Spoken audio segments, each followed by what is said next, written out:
Yeah, this fighting thing is becoming fighting with a capital F. I heard the previous lieutenant governor, I can't remember his full name, Brian maybe? Brian Kelly, yeah. Brian Calley talked one time. In fact, it was a TED talk here in Detroit. And he talked about that euphemism fighting that they say in politics all the time. I will fight for you. I will fight for you. I will win this fight. And Brian looked at the audience. He said, I don't want you to fight at all. I want you to get along with people. I want you to be civil. It got a big uh, applause break from the audience. Yeah, and, But and that really was Brian's philosophy. Brian was never confrontational. yeah. Actually, his wife Julie is a Republican representative. She sits a few seats So away from me, and it's the same thing. so what's feeding the fighting? Some would argue that the current administration, the Trump administration, has further seeded this kind of brusque, uncivil, exclamation mark, all caps, um, um, combative type of nature. But I don't know. Maybe it's always been there, and he's just calling. He's just Well, calling attention to it. a couple years ago, I had this discussion with somebody about this, and saying, well, Trump got so many votes, and he showed that he's popular. I said, well, he got votes from people that really didn't vote before because those people never had anybody that spoke their language. Yeah. And that's exactly what Trump delivered. He came in and said what these people wanted to say, and that was Trump's style, and that was his way. And so he continues to do that, even in the face of what's happened here, the election. But he has got some, and I'll go back to our state legislature, our house again, and there's some really, and I don't even want to call them ultra conservative representatives. They're just right wingers. They're some of them are crazy right wingers, and they will defend what their interpretation of the Constitution is to the end of time, and that's admirable. But you don't have to be nasty about it. You don't have to No. imply that anybody who doesn't believe them is less of a person. So, and these are the type of people that come up on the House floor. We've been fighting this pandemic now since February, March, and these are the people that show up and they basically vote no on a lot of really common sense legislation. They won't wear their masks. They don't practice social distancing, and they're just very disrespectful to the people they work with. And the frustrating part from us is their leadership lets them get away with it. And it's almost like there's a fear of pushing back against the power, which is those that have a tendency to be a little bit more right wing. And I look at I've got some very very good Republican colleagues that don't like the fighting either. They we try to get stuff done, and if it wasn't for them, we wouldn't get a lot of stuff done. Yeah. But there is the loud faction that has to be combative against everything, and they don't like the governor. So I mean, last night they passed a resolution to take away power from the governor. I mean, in the middle of a pandemic, they want to reduce her emergency powers. And the really ironic part about that is they've offered nothing to replace it. They just Yeah. take away her powers and they don't tell us what to do otherwise. The only actions they've really had is bills we've passed to extend what her emergency orders were to begin with. And so it's a political game, and we're in a situation right now in this state where you don't have the time for political games. Politics can be a fun game only if it's played politely and decently. It just turns downright nasty when you start getting into the finger pointing and it gets to the point that these people get riled up on the outside and they plot they're going to kidnap our governor and kill her, and they show up in our chambers with full battle regalia. They've got long rifles and they're standing in our we're trying to conduct business and we've got these guys with guns standing over us, and Yeah.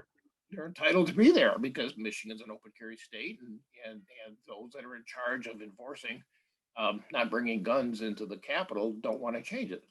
It's weird that we have a rule in the Capitol that you can't bring signs in. You can't bring picket sign into the Capitol. Oh, you can't? No, you can't because they're afraid you're going to scratch the walls. But you But can yet, bring a gun.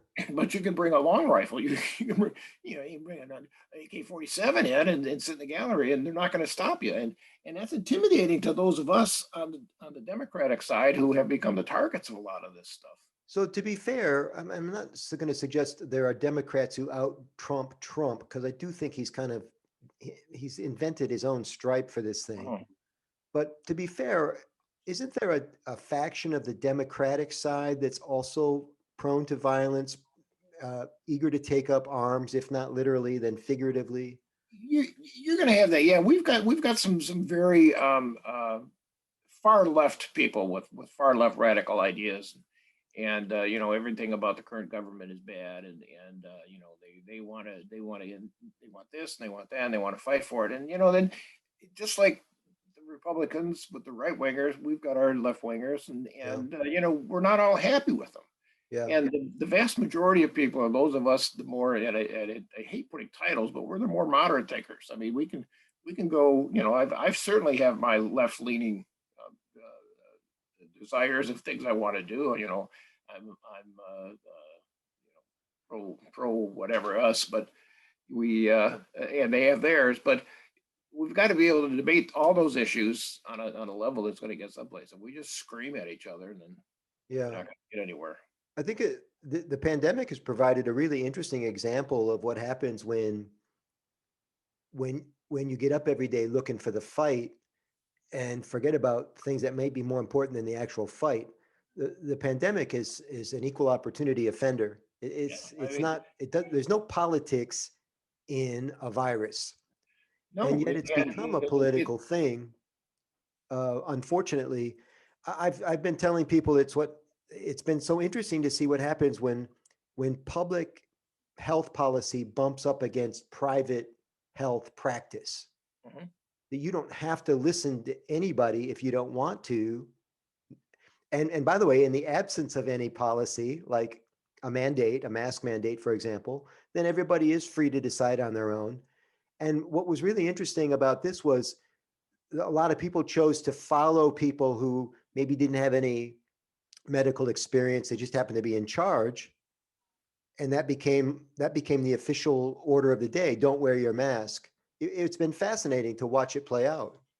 Yeah, absolutely. I mean, we weren't very far into this pandemic back in February, March, where we lost one of our state representatives. Yeah, Representative Isaac Robinson I developed remember. COVID-19, and he passed away, and it was just like suddenly, and we're dealing with the same thing right now with the passing of Sheriff Benny Napoleon, who was just he's a wonderful guy. I'm sure you probably ran across Benny sometime in your life, but he was just an amazing man, and he's gone, and people were losing these people right and left. I don't know if anybody who hasn't had a family member, me, knock on wood, I haven't anybody close, but I've had a lot of friends that have passed. But uh, and still we get resistance back. There's some people on the other side of the aisle and outside the building that are more concerned about our constitutional rights, which I support absolutely. We do have constitutional rights, but where do your constitutional rights end and our rights to be healthy begin? And Yeah. all we really ask people to do is to wear a mask. It's simple. Wear a mask and stand 6 feet away. And if you can do that, if everybody had done that from the beginning, we'd be in far better shape Yeah. than we are.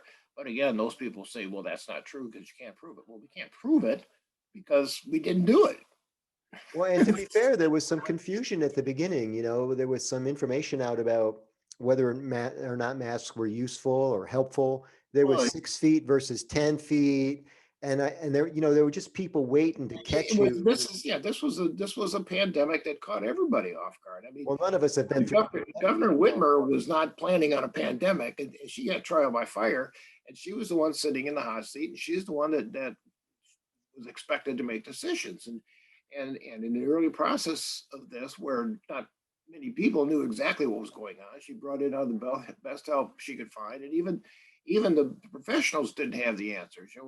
What does the mask do? Does the mask save you, the person wearing the mask, or does the mask save the person that's not you because you're not spreading disease? And the answer is both, really. But for a while it went that you're wearing a mask, you're protecting the other person. And there And was a time when we thought much of the virus transmission was surface to surface. yeah, and now So, finally it comes out, it's airborne. The more you get into it, the more you investigate what's causing it. And now we have a vaccine, and wouldn't be surprised that somewhere, a few weeks, months down the line, we're going to find out there's a problem with the vaccine, and so we're going to start all over again. I hope not, but But that's the stuff when you're dealing with an epidemic like this, where it's new, and you've got all the best scientists in the world studying it, and then you've got someone at the top of the ladder saying, "No, these guys are all liars, and it's fake. It's going to go away in 10 days, and only one person's going to die." And those people that put their trust in that individual are going to believe them, and they're going to say that everybody else is lying for political reasons or whatever. When I was in high school, I learned a term called centrism. It has many applications. There's geocentrism, where you live is the center of the universe. Ethnocentrism, your ethnicity is the center of everything. And egocentrism, in that case, I am the center of the universe. What happens when everybody decides that they're going to take charge of their own area? And in fact, that's what's kind of happened with the 50 states.